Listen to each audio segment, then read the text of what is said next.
Trump just lost again 3 times, but it gets better because I got a bombshell at the end to talk to you why this is going to lead to possible Supreme Court winnings. Yeah, from the Supreme Court. I kid you not. Watch this video in its entirety. I'm going to break down everything and help you understand the long game that's happening right now in the legal fields that is kicking his butt. So let's talk about number one. Indiana has said, no, we're not going to do any gerrymandering. Fuck you, Trump. And I say, wonderful Indiana. See, we're winning this gerrymandering war, and he didn't want to start this stuff with this gerrymandering war, but and people in the states saying, no, this could flip back on us. So you got a lot of states that are fighting back and forth. And if you're saying to yourself, well, the Supreme Court ruled that he can do what he wants to do in Texas, that still don't bring them ahead. We're still ahead of them as far as numbers. They are hurting. They're either going to be at a stalemate or we're going to win this gerrymandering war, which is fantastic. That brings me to thing number two. A federal judge came in and they are not playing. They're like, listen, you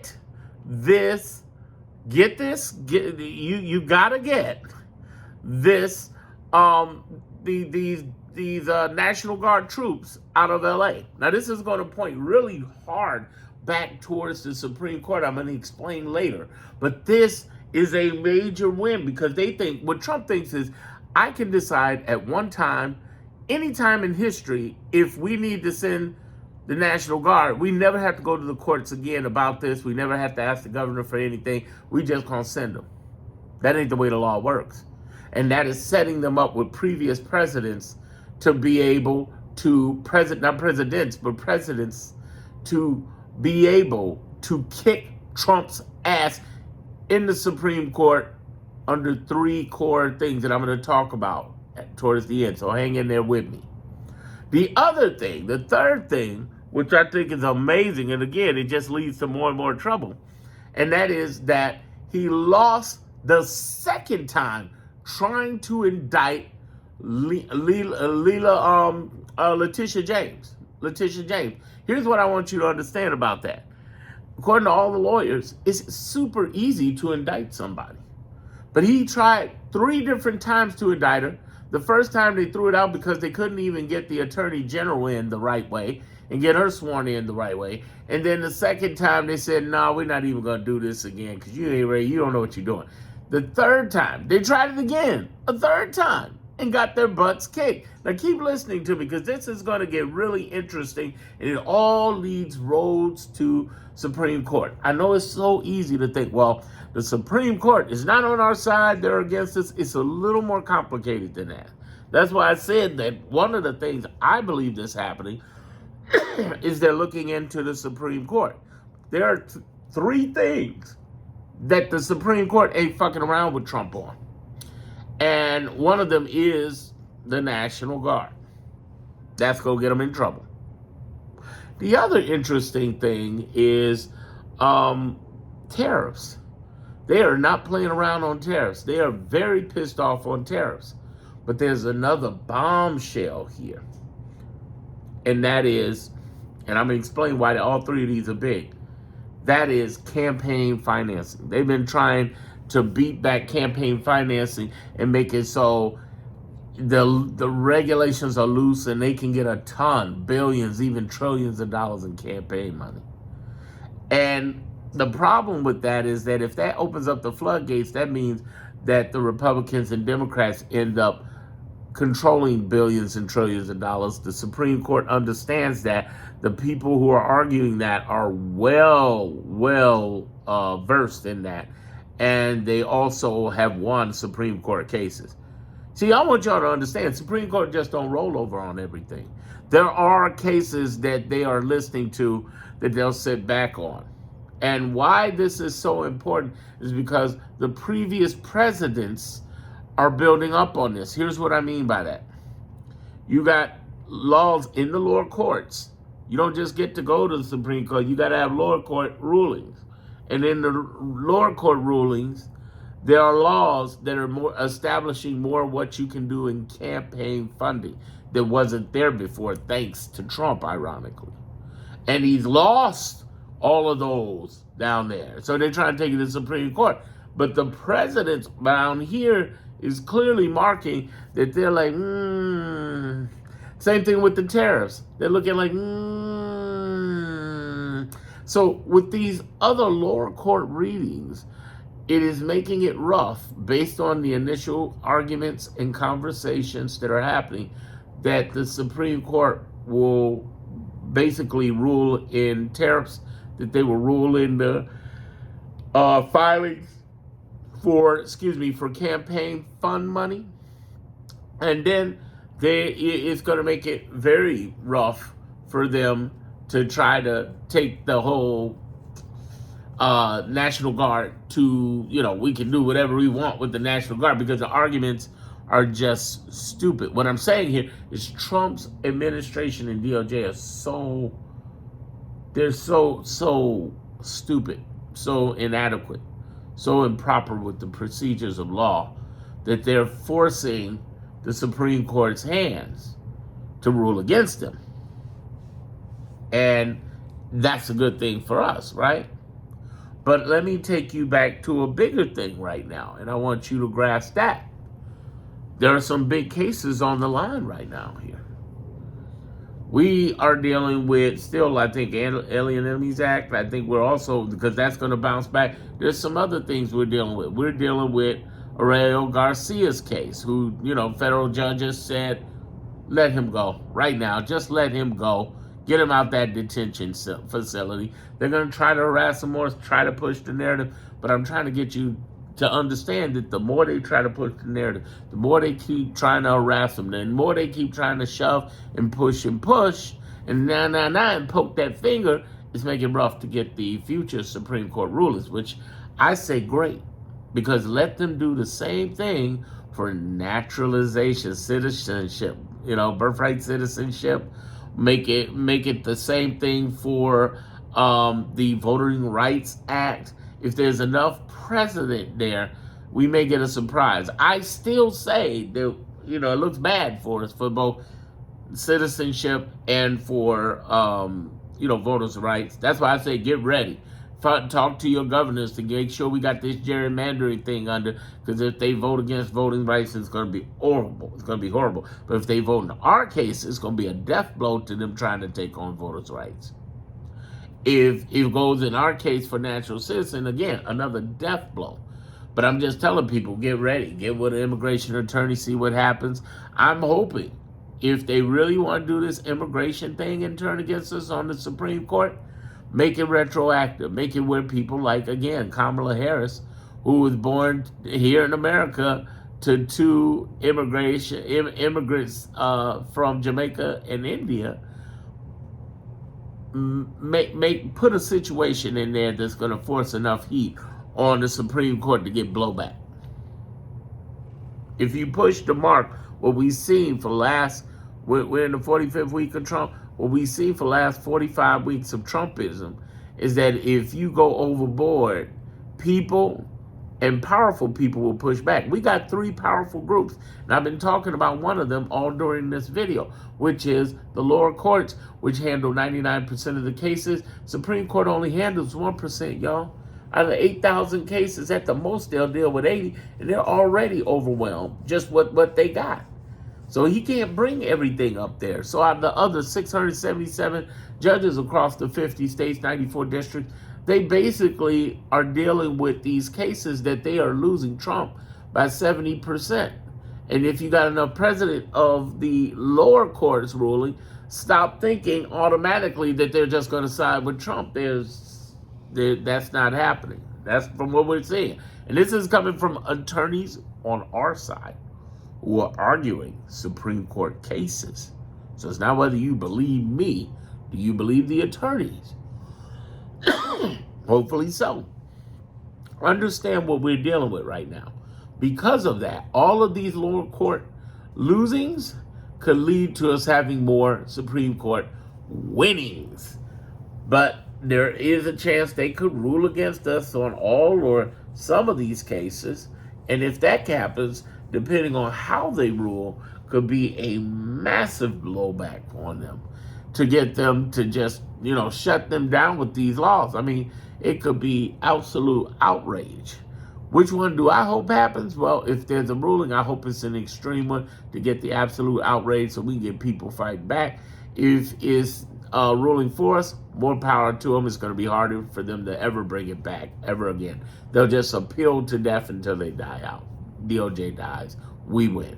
Now, here's the thing I want you to understand about all of this, which I find very clever and very interesting. And that is that given what's happening in our legal system, in our nonprofits that are fighting, like the ACLU and NAACP and Indivisible.org, and our governors and attorney generals going into 2026, we got, if I'm doing this right, 27 attorney generals and governors that are Democratic. We got the majority. And they have been suing for the last 45 weeks, all during this administration, y'all. They prepared. They started preparing for it in 2023 and meeting on it. They are a real Democratic leadership. If they keep pushing this narrative, there's two options we got before we get a Democratic Congress, before we get a Democratic president in 2028, Congress in 26 and 28. And that is, we do have the states, if they so choose, who want to take on the feds because of their states' rights. Remember, these are the United States of America. So America doesn't just rule over the states, they're states' rights. So when you tell states, oh, you can't make judgment calls on AI to monitor them, but we're going to monitor women's reproductive health because Donald Trump wrote an executive order, that shit's going to fall in the courts just like everything else. When you're telling federal states that it is against the law to question the mental ability of a president who's saying the wildest shit ever, then that gives the states power to bring up a reason with Article 5 and get the Article 25 and get this guy out of here and start pushing this up, pushing this to Congress, pushing this in any way they can. When you have a president who is sending troops illegally, whether they be ICE or National Guard, into the into their states illegally, and the Fed judges are saying no, and then we're on the edge where the Supreme Court's about to say no. They are pushing that narrative to get his ass out of there. So every time, and you've heard me say this before, if you've been on my videos, if you're new, let me tell you, I have been saying, people, I don't want the man dead. I don't. I want this man to bleed out. Because when he bleeds out, so does the GOP, so does the power of Congress, so does the White House, so does the Heritage Foundation, so does J.D. Vance. When he finally takes over, he's being handed a shit stick and trying to piece everything together. We want them to bleed out. We want them to lose out. So not only did he just lose like the 3 times he did now, but they keep pushing it. Like with Letitia James and James Comey. They keep trying to push an indictment, and they're like, no, we're not doing that. And they're doing that, let me tell you, they're doing that to please Trump. But they don't realize that this shit is going to clap back on them, the DOJ. And what's going to happen is Pam Bondi either going to jail. Let me tell you about Pam Bondi.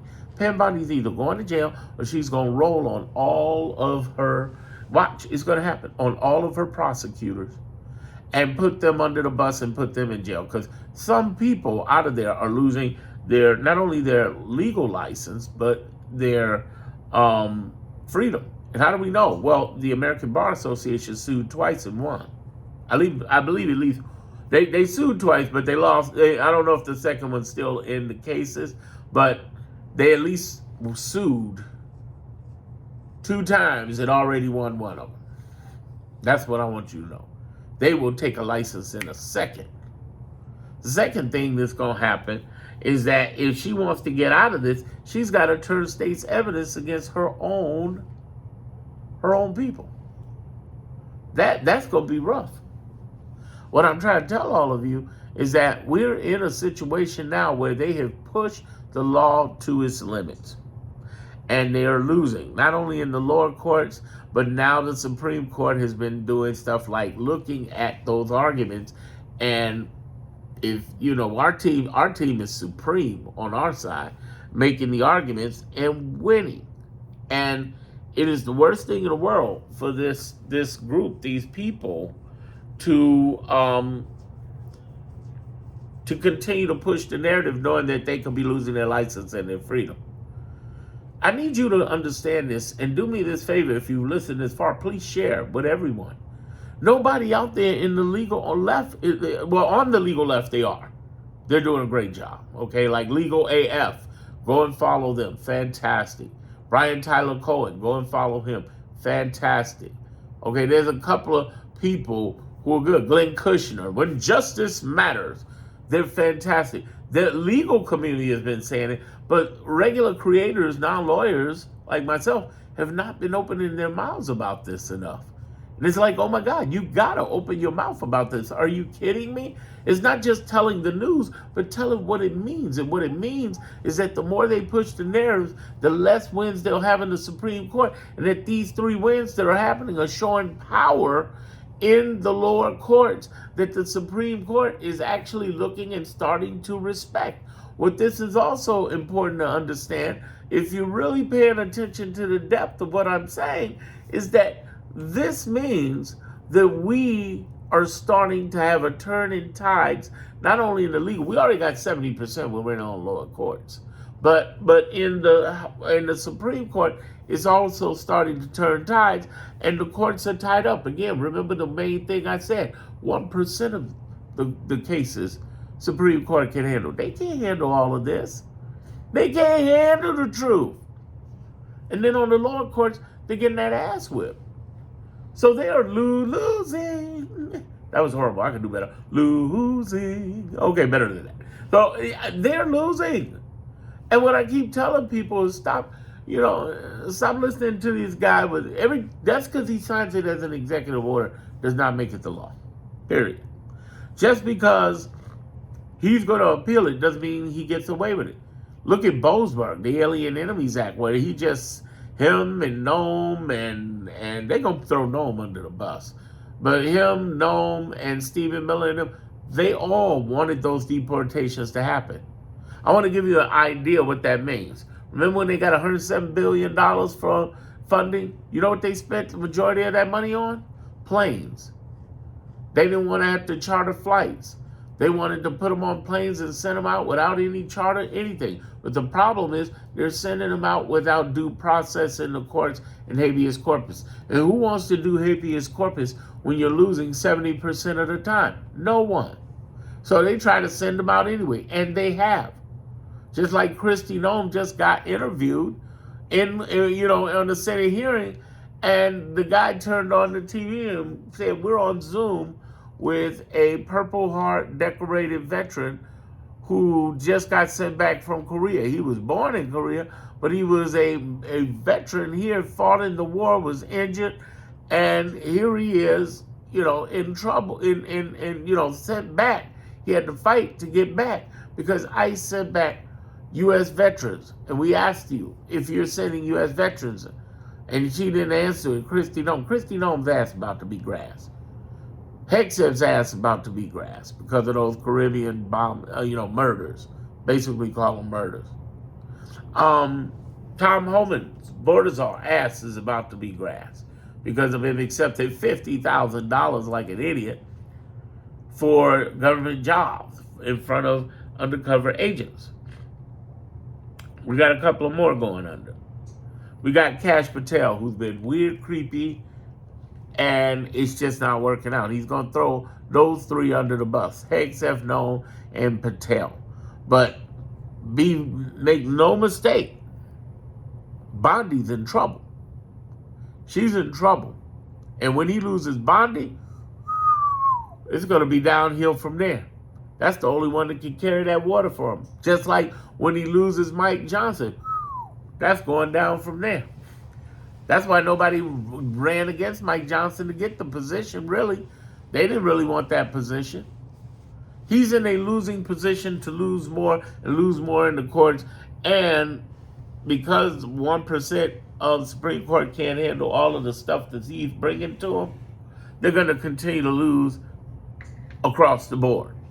And what I want them to do is bleed out. I don't want them to die, whether it be assassination, which I don't approve, no violence, nothing, or whether it be him in his health, which I think he's only got 7 months. But I want to see him bleed out, because the more he bleeds out, the more he's going to take more people with him.